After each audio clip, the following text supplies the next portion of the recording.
Parshas Toldos. That's the Parsha that's this week. And of course, I give Chodesh to everybody, Rosh Chodesh Kislev. It's a beginning of an unbelievable month. And the light that comes through Hanukkah begins already the beginning of the month.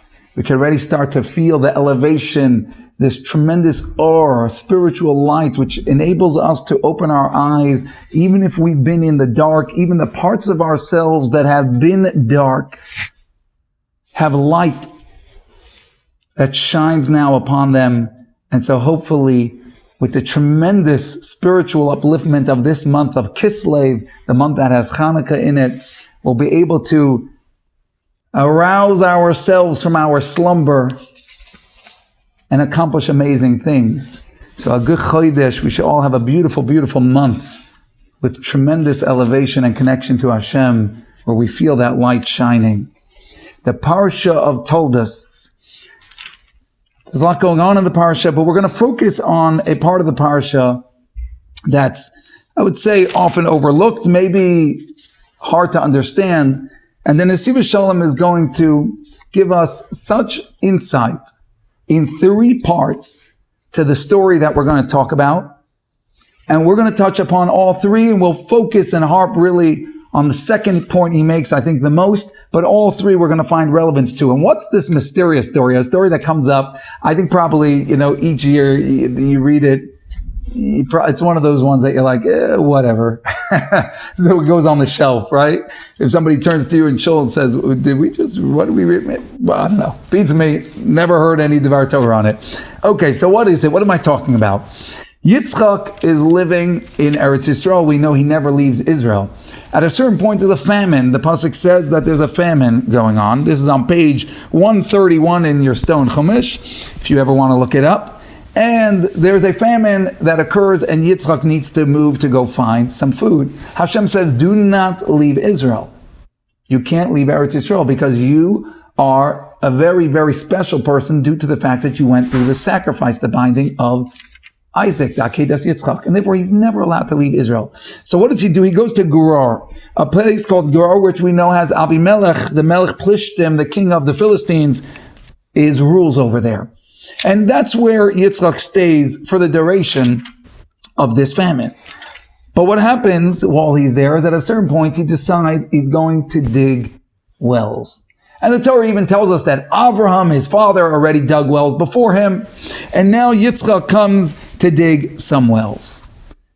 And specifically, it talks about 3 wells that he dug. And I'm going to read to you what it says. Says the pasuk, Vayachperu avdei Yitzchak benachal v'yimtzu sham be'mayim chayim. Yitzchak's servants went and they dug and they found water. Vayaribu roye Gerar im roye Yitzchak. However, there was a fight between the shepherds of Gerar and the shepherds of Yitzchak over this well, over the water that's here. And therefore Yitzchak named this well Esek. Ki asku imoy. There was contention. They argued over this well. The first well that he dug and found water is called Esek. Contention, fighting. Okay, they go and they try again. V'yachbu beracheres. They go to dig another well. V'yaribu gamalel. But there's a fight over that one as well. V'yikra sham shema sitna. So that he names Sitna, which means hatred. Even more fierce. Hatred. V'yatek masham, he moves away from there. V'yachbu beracheres. He digs a 3rd well. V'loy v'ravu aleh. There's no fighting over this 3rd well. V'yikra shmo rechoivos. He names it breadth, spaciousness, rechoivos. V'yomer ki ato hirchiv Hashem lonu u'farinu v'aretz. For now, Hashem has granted me this tremendous amount of space and we can be fruitful in the land. So 3 wells, Asek, contention, Sitna, hatred, and then Rechoivos, breadth, spaciousness. And the 3rd one was successful. There was no fighting. What on earth is this talking about? And that's what you got to ask yourself. What is Hashem trying to tell us when He tells us about the three wells? We don't need to know. This is not a history book. We don't need to know Yitzchak's life story about the wells, the fight. What is the eternal message going on with these wells? Of course, that's the question we always have to ask ourselves. And then Nesiv Shalom is going to divide this and tell us something amazing. The three wells are 3 points, 3 important points that we have to understand and bring into our lives. And he starts by saying that we can understand what's going on with the three wells based on a piece that we find in the Zohar HaKadosh. We can understand what's going on with the three wells if we understand something that the Zohar says. What does the Zohar say? Listen to what the Zohar says.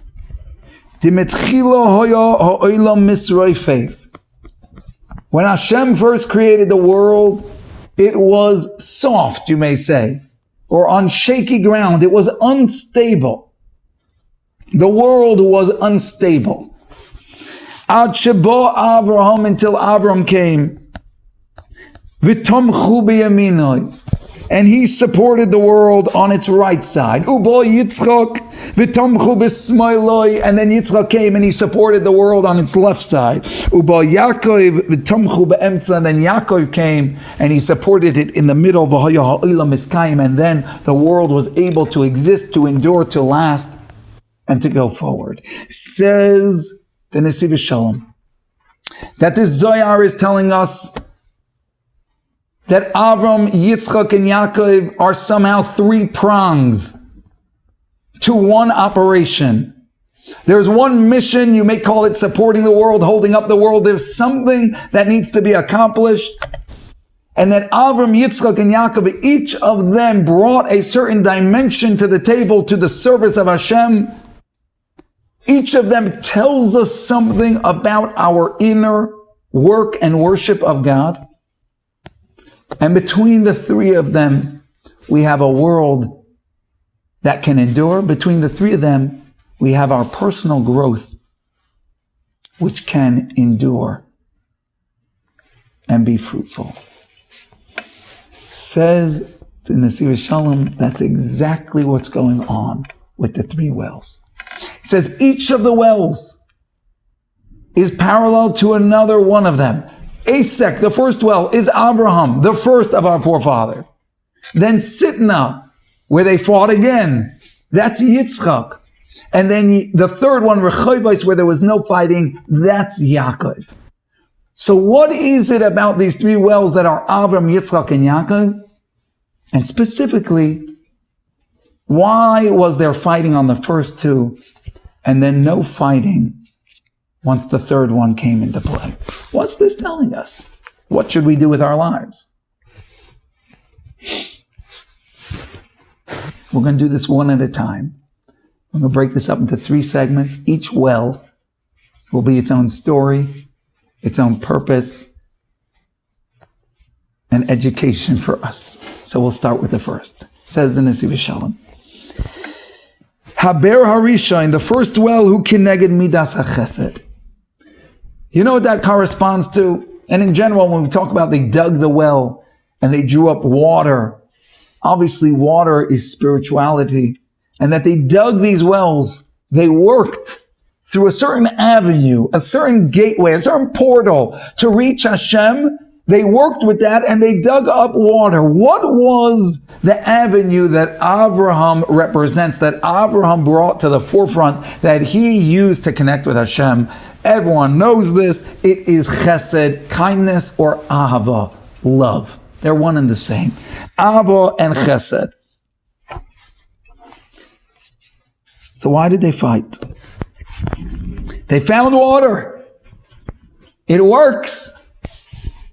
With love, with kindness, with a deep sense of love for Hashem, for the Torah, for the mitzvahs. If we work on this feeling inside of us to love spirituality, to love Hashem, it works. You find water. But the Nesiv Shalom says what the Torah is telling you is beware that on that first well, the enemy comes to fight. Who is the enemy? Who is our number one enemy? The enemy within, the Yetzer Hara, our inner appetite for everything that takes us away from Hashem. The Yetzer Hara. On the first well, if we try and connect with Hashem with love, listen, you know me. I'm going to say we got to work with love. No question. This is the truth. We know Ava is of the highest level. Absolutely. They found water. But you got to be warned. The enemy came to fight.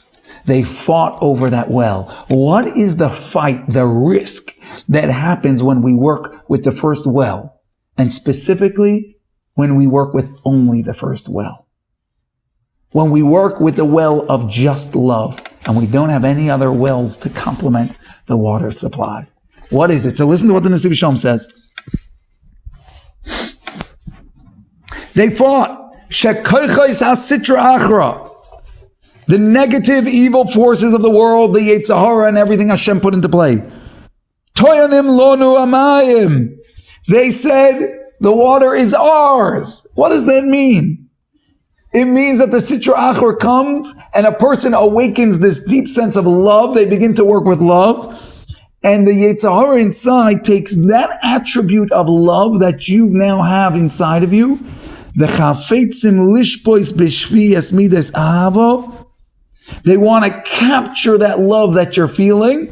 Ulahapila be'avos nefulois. And to make it come down to what we call avos nefulois, which means fallen love. What does that mean? It means love for taivos ve'avos asurais. For physical desires, for things that are forbidden, for things that are wanton, gluttonous, pointless. For everything that's going to take us away from Hashem, the Yetzer Hara comes and says, oh, you're working with love. You love. Well, why don't we love this too? And this, and that, and the other thing. You could love so much. Avos nefulos. Fallen love. That if we work with just love, and of course you got to work with love. We must connect with Hashem with deep, profound love.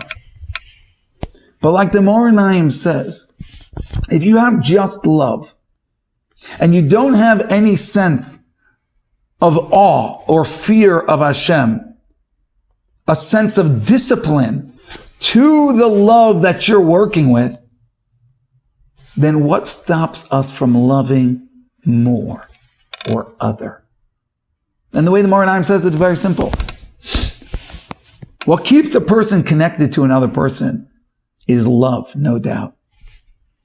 But what keeps them from loving another person as well, from being unfaithful, that is yira, discipline. Fear. What is fear? Fear meaning I don't want to lose the connection I have to them.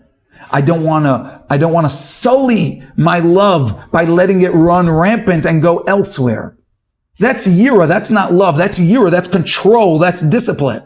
That's when you rein it in and you say that the love needs to go in this direction specifically. So what the Nesiv Shalom is telling us is something very, very powerful and very profound. Of course we work with love. Overwhelmingly so. We love Hashem and we want to love Hashem all the time.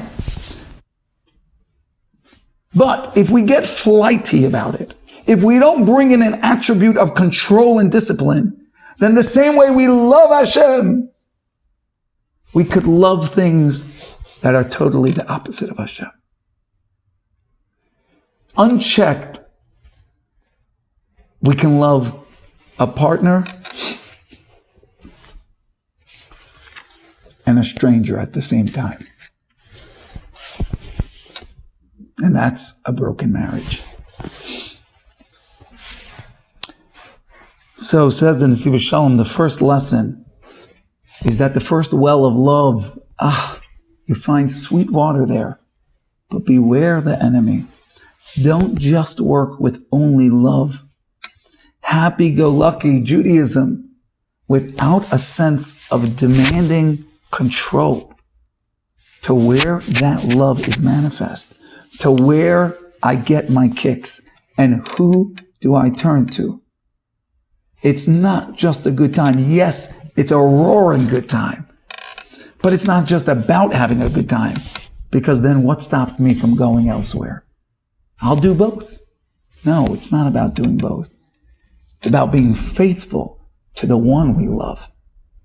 We want to love Hashem, and we want to love only Hashem. We want to love what's right and only what's right.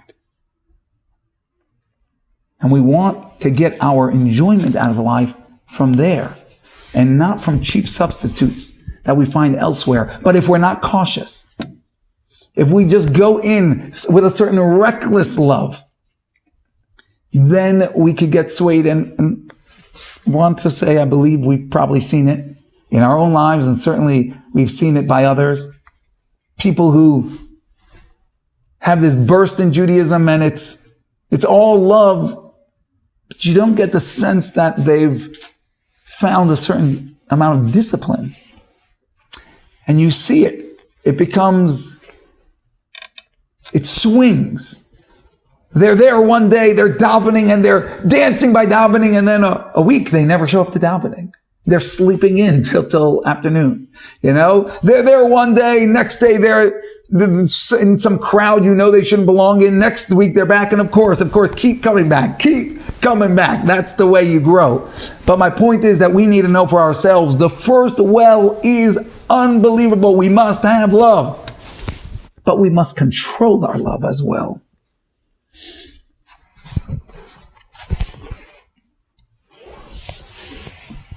My grandfather said an unbelievable application of this. If you remember, Bilam told Balak, he said, send the women. Remember, Bilam tried to curse the Jewish people. It didn't work. Hashem turned it all into a blessing.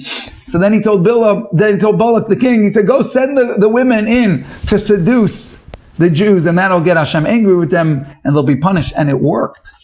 My grandfather said, how did it work? How did Bilam know that would be a successful plan? That the Jews would get seduced at that time? Why was that the follow-up to him attempting to curse the Jews? And then he said, send in the women. So he says like this, very simple. Unbelievable, my grandfather said. He said, because the Gemara said, how did Bilam have the power to curse the Jews? Who's he to curse the Jews? He says, because he knew that for every day, Hashem gets angry for one moment. Anger is what attribute? Din, justice, control, restriction. For one moment every day, Hashem gets angry, and Bilam knew how to calculate that moment. And right in that moment, he would say a curse, and because it was a moment of judgment, it would work. How did it not succeed when he tried to curse the Jews? Because for that day that he was trying to curse, Hashem did not get angry. Hashem just took away that moment. He never did it. Therefore, the curses couldn't exist. They turned into blessings. But Bilam realized, wait a minute. That means that today there was no gevura, control, put into the world. Hashem did not infuse the world with the power of restraint. Then you know what's going to happen to the Ava, the love of the world? It's going to lose its boundaries. And the Jews will be able to fall for love that they shouldn't. That one followed the other. Amazing idea. That the love, but the judgment, the gevura, the strength, the restraint, that's a partner to love. The love can only be full when we're able to rein it in and channel it to a specific address and to the places that we want it to take us to. Otherwise, we're just in it for a ride. Otherwise, the love, the want is just dragging us around and we're following it. If we can't rein it in, if we can't direct it, if we can't say no to something, then we can't truly say yes to something. If you want to be the owner of your love, you need to be able to say no to something. And then you could say yes to that person or to that being or to that mitzvah. So otherwise, we're just in it for the ride. We're on a leash, and Ava, love, is running rampant and taking us all around. You know this to be true. It's true with every child. You ask a kid, do you want a shiny quarter or a dollar? What are they going to pick? Shiny quarter. Why? It's shiny. You ask them, do you want a chocolate bar today or 2 tomorrow? Chocolate bar today. What's the difference between a child and an adult? Is that an adult, he sees the quarter, of course he wants a quarter, but he has the restraint, the judgment to say, a dollar is better. I'd rather take the thing that looks less shiny, but I know has more value. Restraint, control of the love, control of the want. I know 1 chocolate bar is good, but 2 tomorrow is better. Control. I say, no, I'll take 2 tomorrow. The Yetzer Hara tries to use our love that we have, the fact that we want good things, and make us lose a realization of where it's supposed to be addressed to. And so he takes us for a ride, and we start to take the glittery over the good. We take that which is immediate over that which is eternal. That's what happens if we don't have the ability to put Yira into the picture, to work with restraint and control as well, discipline, intellect. A passion, yes, but not uncontrolled. As we know, and I think this might be a parable for every one of us, Moshe, when he was a child, what did they do? They wanted to test him in Pharaoh's palace. What did they do? They put in front of him gold and glowing coals. Glowing coals were shinier. What are you going to take, child? The gold, which has true value, or the burning coals, which are shinier, but actually burn you? And we know that para represents the Yetzer Hara. And perhaps that little anecdote, that little story in the Torah is telling us that that's a challenge that the Yetzer Hara is going to pose to every one of us. He's going to show us both. He's going to show us, we know what's valuable in life, but he's going to show us, look how shiny this is. He's never going to tell us, oh, it'll burn you if you touch it. It's so shiny, do you want it? And we have to be people that have a passion for everything good, and then the ability to say, yeah, but not the glittery. I want the good. I don't want the shiny. I want that which is truly special.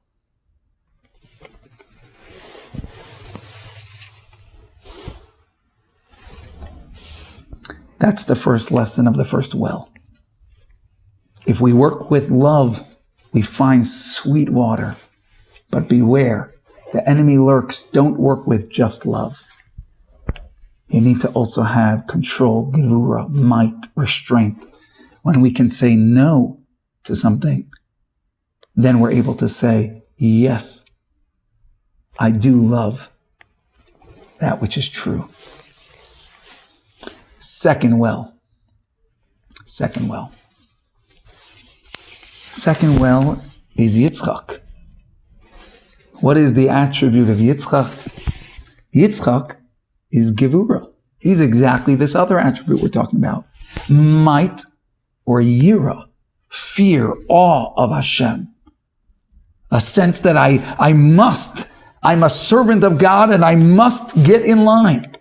Hashem is the king. There's no questions about it. This is what I must do. Love it or don't love it. Get to work. There's fear of punishment, fear of retribution, and just even an awareness. Hashem is king. There's nothing to talk about. He gives me life. This is not a question of do you want to? Hashem sustains you. Get in line. No question. We just spoke about. We need to have that quality. Absolutely must have a sense of awe of Hashem, a sense of loyalty to Hashem. a sense of following Hashem in a non-negotiable way. So that when our Ava, our love dims, or when we want to go somewhere else, we have the yira that keeps us in line. No, I want it to be pointed that way. Or if I'm not feeling the passion, I say it doesn't matter. I still want to be with Hashem. I still follow Hashem. He says jump, I say how high. Absolutely, yira is a must. But what if we only had yira? What if we only had fear? What if we only had awe with no passion and no love?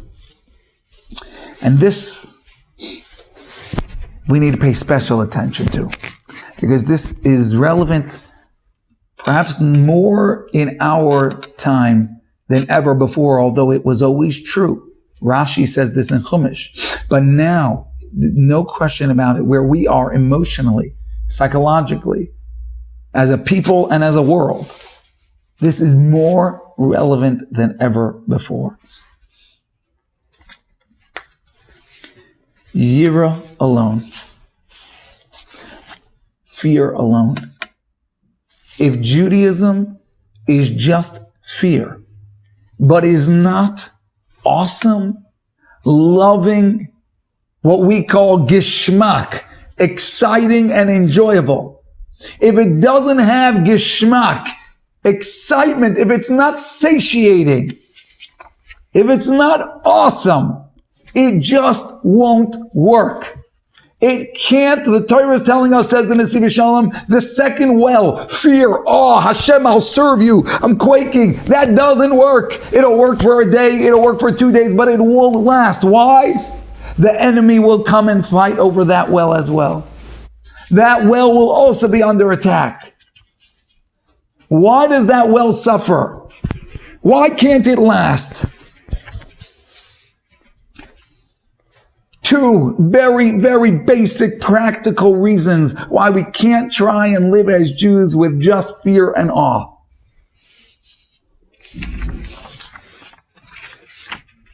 The first, I'll say over from the Baal HaTanya. The Baal HaTanya writes in chapter 26, very simple, so true. Just like if there was a fight, a wrestling match going on. Imagine you went to go watch a wrestling match, a boxing match, beats me, what people go see or why they go see those things. I don't have to go see them. I just go into my living room. I see my kids wrestling all day.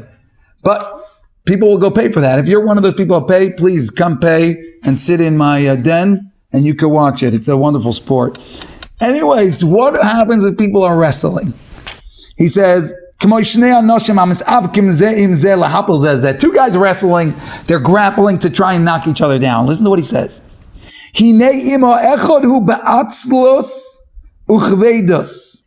If one of them is lethargic and moving slow without energy, he'll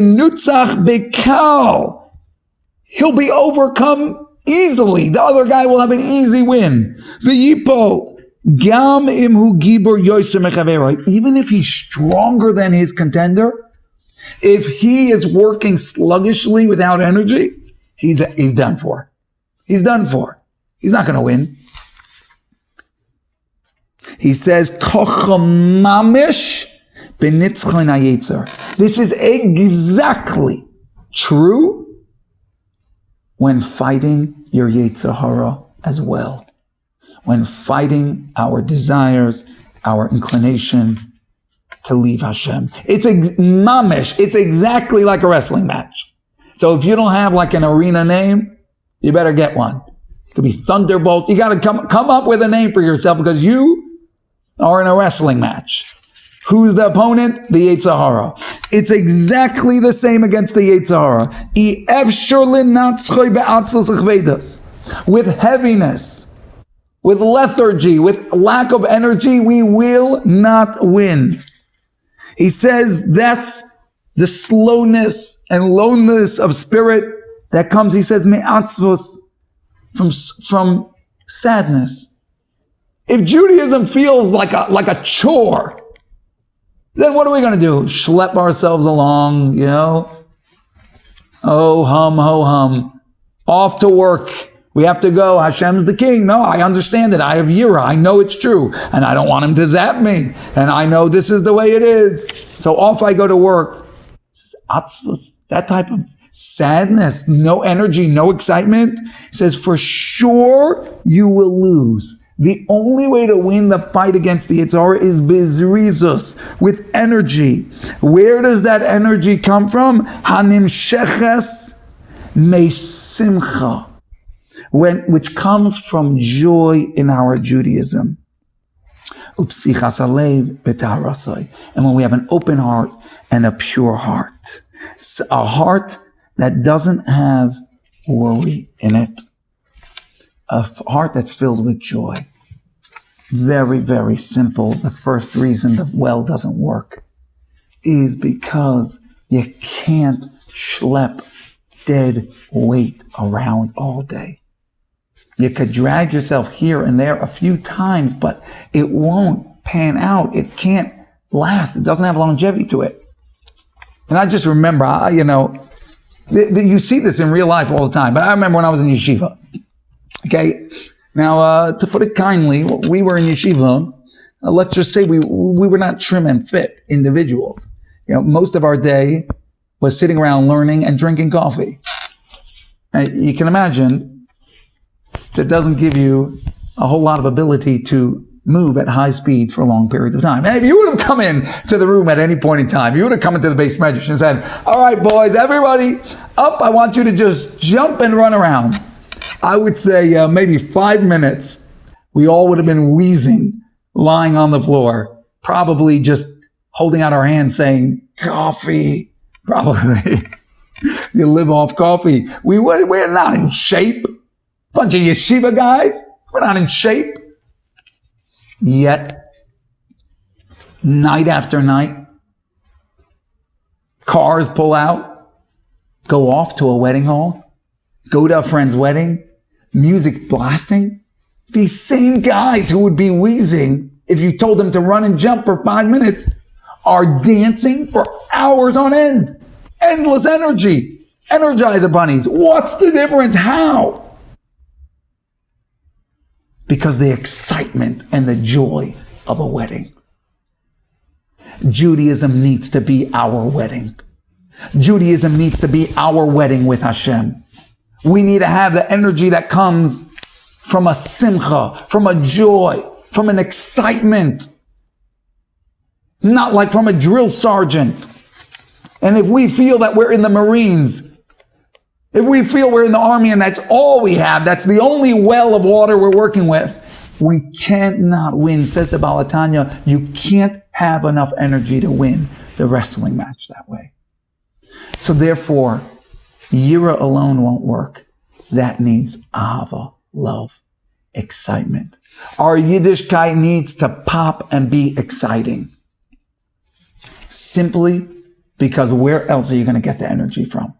It's got to be like the band blasting the music. You feel your heart thumping and you are in it to win it because you know it doesn't get better than this. Life does not get better than this. The unbelievable great fortune at being a Jew, at having the mitzvahs and connection to Hashem. The just total gishmak. There's no word. I can't translate that word well. Gishmak means thorough, fulfilling enjoyment and good time of what it means to have the life we have and the opportunities we have. That needs to be something we feel. We must have both wells together. Love alone can get corrupted, but fear alone cannot work. It can't work. Rabbi Moshe Feinstein was well known to say that what destroyed Jewry in early America was the Yiddish expression that was on so many people's lips. Shver tzizan hayid. Shver tzizan hayid. That means it's hard to be a Yid. And that he says that people would say it, especially back then, they couldn't work on Shabbos and things would go wrong, things would have to lose their jobs. And he said there was a Yiddish expression. They'd say, like, we're doing it because we believe it's right. It's hard to be a Yid. We're suffering for it, but we're going to do it. They did it. He said they did it, but they kept saying it was rough to be a Jew. He said their kids heard it's hard to be a Jew. They said, why should we do it? And it's not just for the kids, for us too. We can't do it. If it's just shver, just difficult, just drag the weight around, just accept the yoke of heaven without realizing how awesome it is, we're not going to last.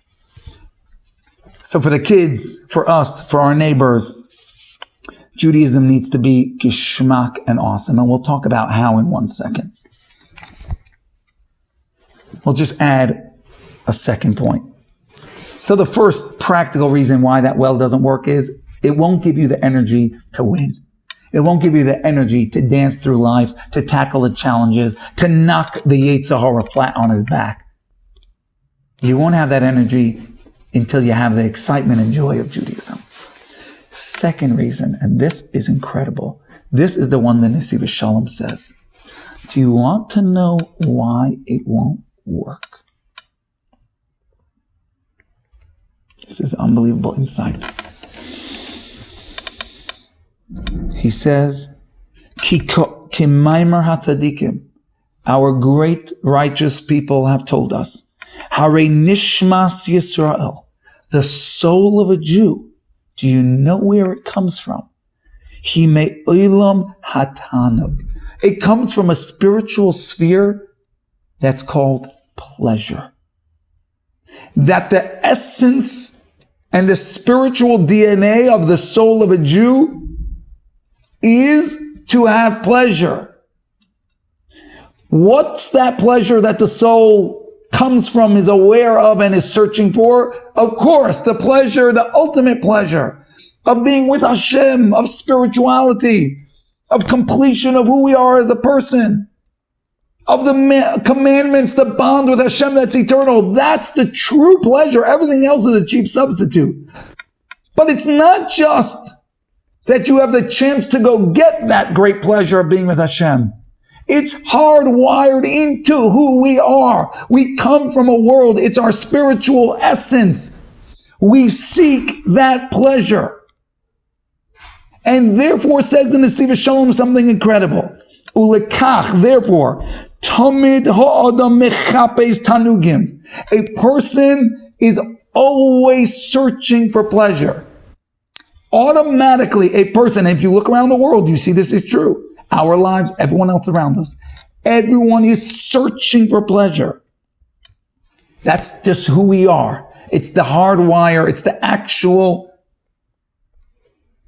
neshama that each of us contain.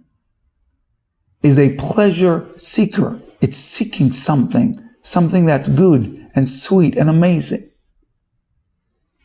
Listen to what he says. V'kasher einoi moitze tanugoi ba'avodas Hashem.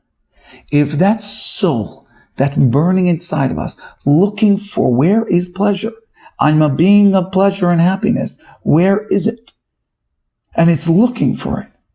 And of course we know the address is by Hashem, with the commandments, with the mitzvahs, with that bond, but it's looking. And he says, if it doesn't find that pleasure in the worship of Hashem, in Judaism, noifel betanugim shifolim, it will end up falling into the lowest forms of pleasure that exist in this world. Says the Nesiv Shalom, an unbelievable concept. You must have pleasure.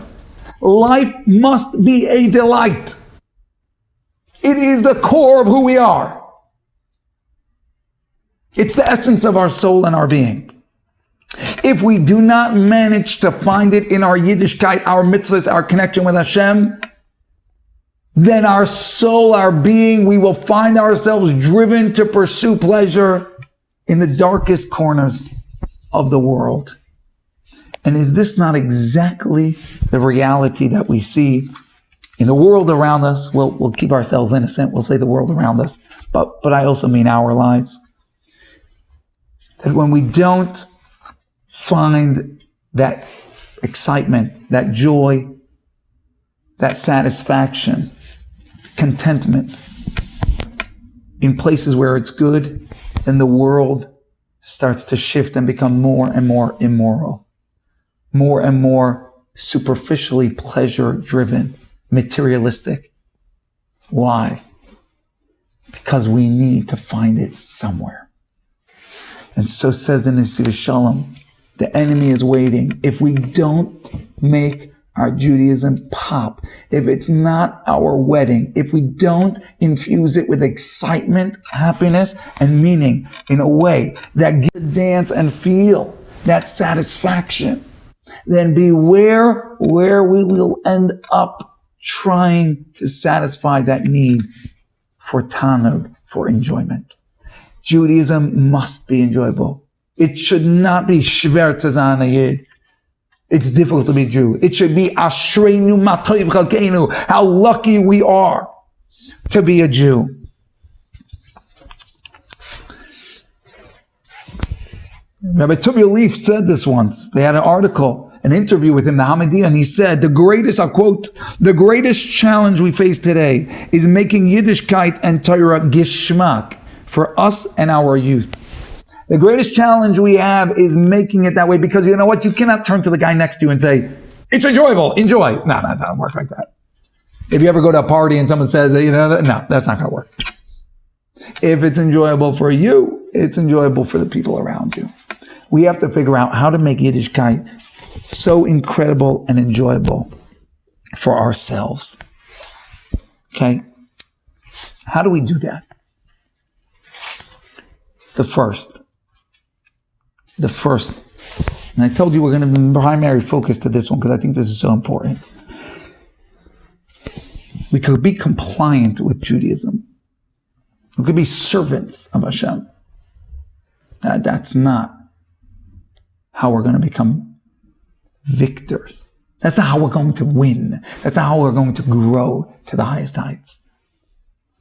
There has to be deep and profound love, not just love, excitement, energy, crackling air. So how do we do this? 2 points. The one, make Judaism fun for you, for your children, for everyone you know, for absolutely no reason at all. There is so much in the life we live, that which is allowed for us, that which is even part of the structure of what a Jewish life looks like, that could be so enjoyable. And sometimes we don't think it's important to make those things so incredibly enjoyable. Especially, sometimes for the kids we do it. But we don't think that we should do it for ourselves. No! Make it enjoyable. Cholent.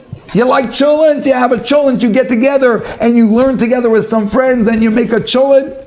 You gotta make a cholent. Why? Is cholent spiritual? Some would argue it is. But because you have to be having a good time. And cholent is a good time. Blast the music. Have a dance party. Why? Because you have to be having a good time. Yiddishkeit has to be filled with a sense of joy, even if it's for no reason, even if it's random.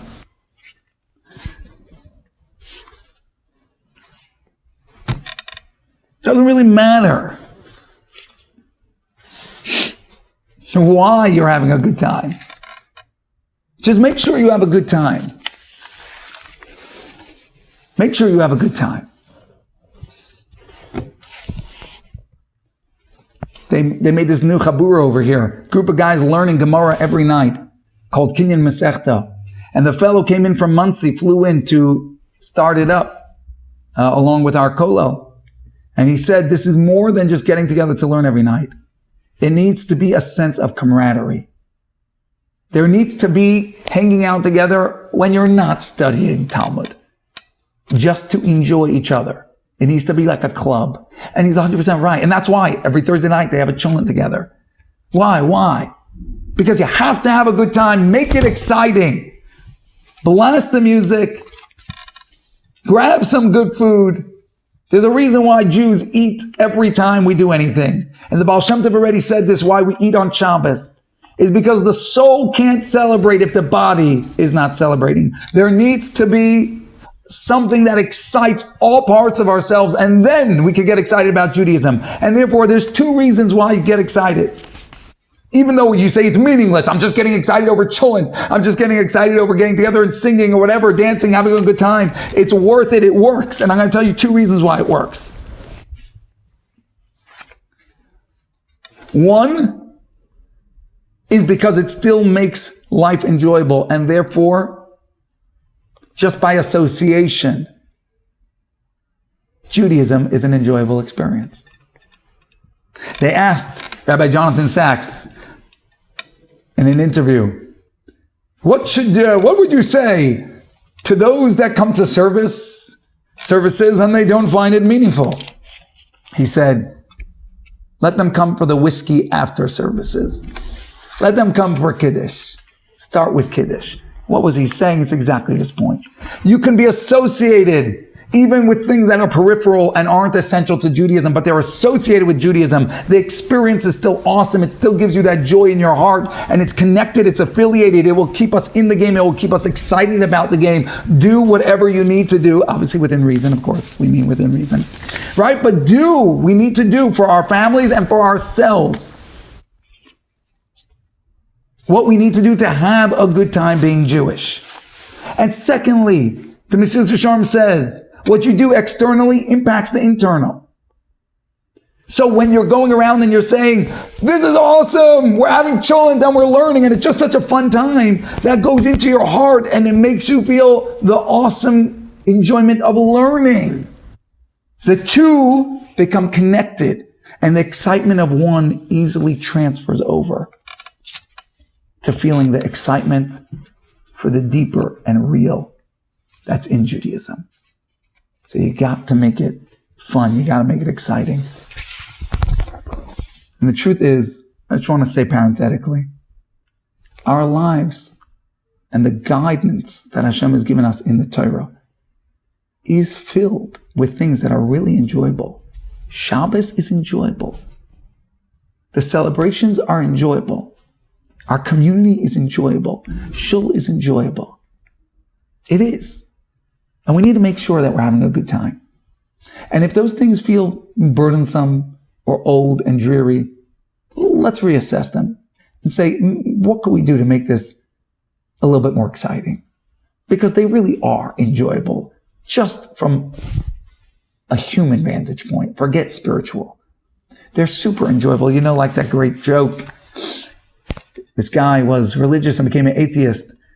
So his friend decides he also might want to become an atheist. He's going to go meet with him over the weekend and ask him about what made him become an atheist. How do you be an atheist? So he goes over to him on Friday evening. He says, "Can we talk about being an atheist?" He says, "Well, not right now. I'm starting my Friday night Shabbos meal." Okay. Weird. I thought he was an atheist. He sits down. The guy sits down. They have soup and challah, and he's singing the songs on Shabbos, and he gets up and he's dancing around. They have a great old time. Okay. Bizarre. Next morning he says, "Can we talk about being an atheist?" He says, well, not yet. I'm going to daven. And he starts davening, Shabbos davening, and he's singing and dancing. And then can we talk? No, there's Kiddush. And then can we talk? No, there's a meal. The whole Shabbos. Every time he wants to talk about being an atheist, his friend, this master atheist, is doing what looks like keeping Shabbos. At the end, finally the guy says, at the end of Shabbos, the guy turns to him and says, "Okay, now we can talk." He says, "Okay, before we talk, I got to ask you a question. I just saw you keep the whole Shabbos. Are you an atheist or are you not?" So he said, "Of course I'm an atheist." So he said, "Well, why did I just see you keep the whole Shabbos?" He said, "Of course I'm an atheist. But that doesn't mean I shouldn't have an enjoyable life."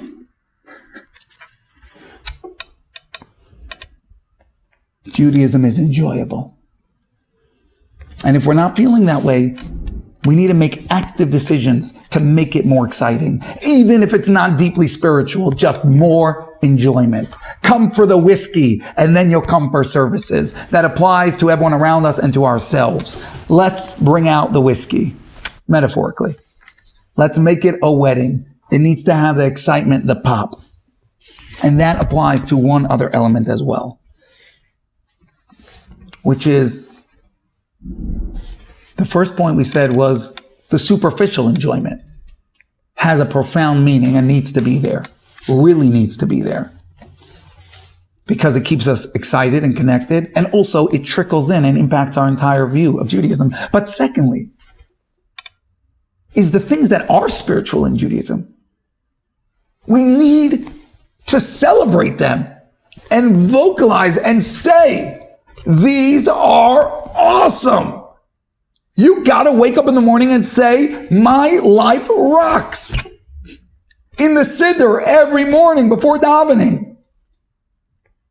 Chazal instituted 3 paragraphs all comparing what our life is compared to what it could have been. And how it could have been so meaningless and wasteful, and how awesome and incredible it is. And Ashreinu Ma'atov, how lucky I am. Why? Because we need to say that every day. We need to recognize it, and we're only going to recognize it when we say it, and we say it, and we say it till we're blue in the face. And the more you say it, the more you'll believe it. You must celebrate your accomplishments. And I'm going to tell you something right now. The biggest proof that what I'm saying is true is how powerfully and fiercely the Yetzer Hara fights to make us not celebrate anything we do. Think about any mitzvah you do, any accomplishment you ever had.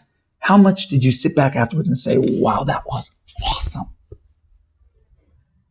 If you're like me, you've noticed that when you do wrong, it hits you in the gut. When you do right, it passes right by. Why? The Yetzer Hara doesn't want us to celebrate.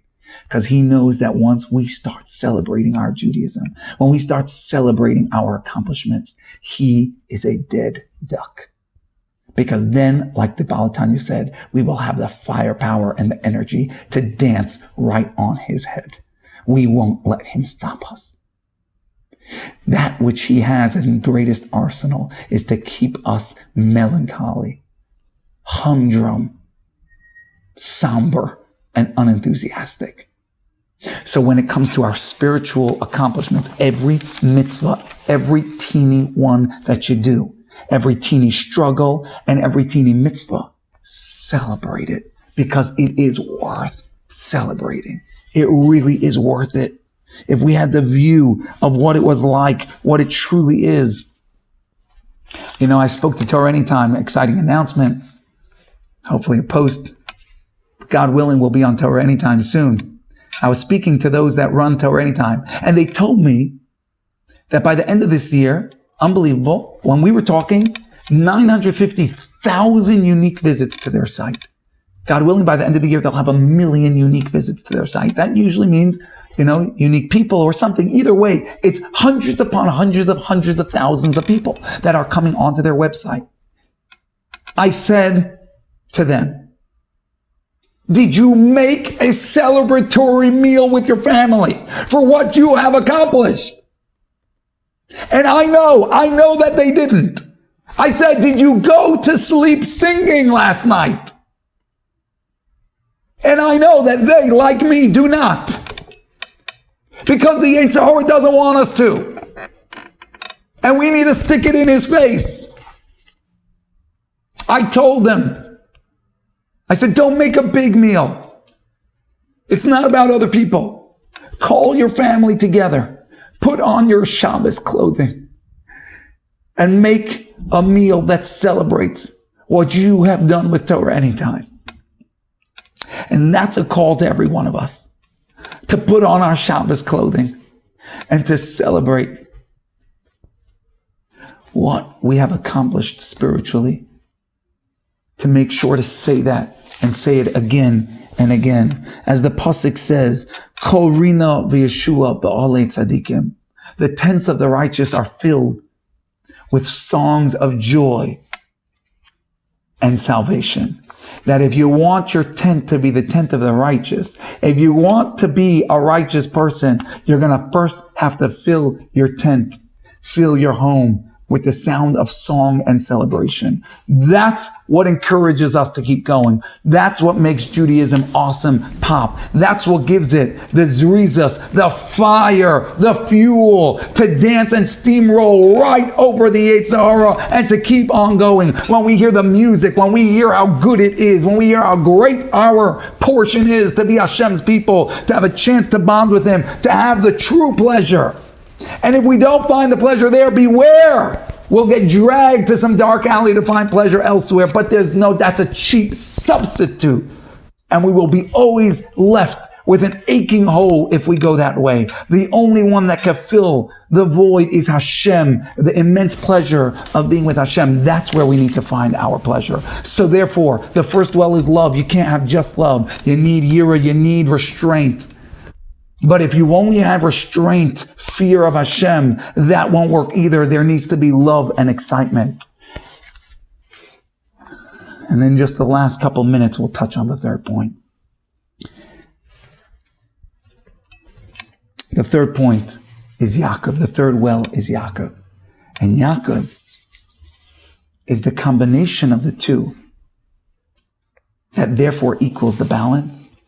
But it also says in Nesiv Shalom, Torah, that ultimately our character traits and that which we work with, our love and our fear, that we combine to equal this meaningful relationship with Hashem. We know, though, that the Yetzer Hara is powerful, and we need something that we could use to infuse ourselves with the spiritual power to fight back. And that is the Torah of Yaakov. And when we have the Torah, then Rechovos, there's no fight.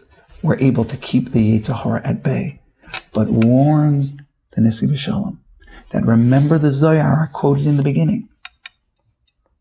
You need support on the right from Avram, on the left from Yitzchak, in the middle from Yaakov. You need all three.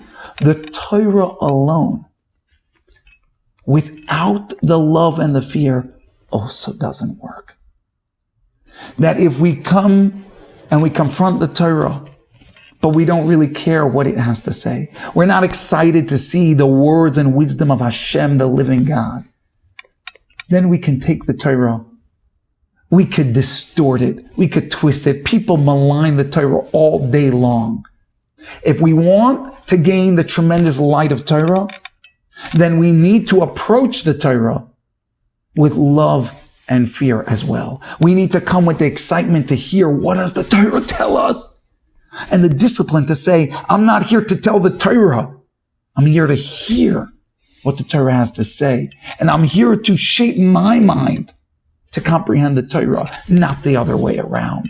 The love, excitement, and the discipline. Then when we approach the Torah, then it gives us the unbelievable radiating light of holiness, which makes Rechovos, goodbye Yetzer Hara. He can't come near us because we have the fire, the glow of the Torah. But the Torah must be with the Ava, the Yira. The Ava alone doesn't work. The Yira alone doesn't work. The Torah alone doesn't work. All three together, all three in harmony. That's where the real power comes from. And that, my friends, is what is alluded to in Kislev and Chanukah, this holy month and the holy holiday that we have in it. The Yevonim said, we believe in wisdom. Come study all of our wisdom as well. Study, there's so much to love. That's the danger of the first well. Study everything, love our gods too. To that we say, no, that's not the way this is going to work. We love the Torah, and only the Torah, but we love it. Only the Torah, but we love it. And therefore, what happened? The Kohen, a Kohen equals chesed, love. He went and he lit the menorah. The response to the Yevonim was, we light the menorah. The light of the Torah, the menorah is the light of the Torah. That we're going to get our light. It's going to come from the Torah. The Torah is going to shine in our light. How though? With the Kohen lighting it with love. We're going to love the Torah, and that's what's going to make it shine in our life. But then you say, well, why don't you love all stuff? Love our stuff too. To that we say Kislev. The month is Kislev. Do you know what Kislev means? Kis means a container. Lamed Vav is 36. That's the amount of lights there are on Hanukkah. That the 36 lights, this light of the Torah, the love that we have for it, Kis, it must be contained. We must keep our love for the Torah and Hashem and not out in the streets loving all the low seduction, cheap knockoffs that are out there trying to knock us off course. That is what's alluded to in Hanukkah and this month of Kislev, exactly the lesson the Nesiv Shalom tells us. There are 3 wells: love, discipline, fear, awe, and Torah. And when we have all 3, when we make sure to have our Judaism be so exciting, so fulfilling, a wedding with boundless energy, but at the same time with discipline, so that we say no to the cheap replacements and yes to Hashem, the love of our life. And then with that combination, we approach the Torah. Then we feel the radiating light of the Torah that's able to illuminate our eyes so that we may truly delight in our Jewishness and in our connection with Hashem with boundless joy and energy and passion, shining for all time, for the whole world, for all eternity. May we all be zeichet to taste that sweetness and to see that amazing light.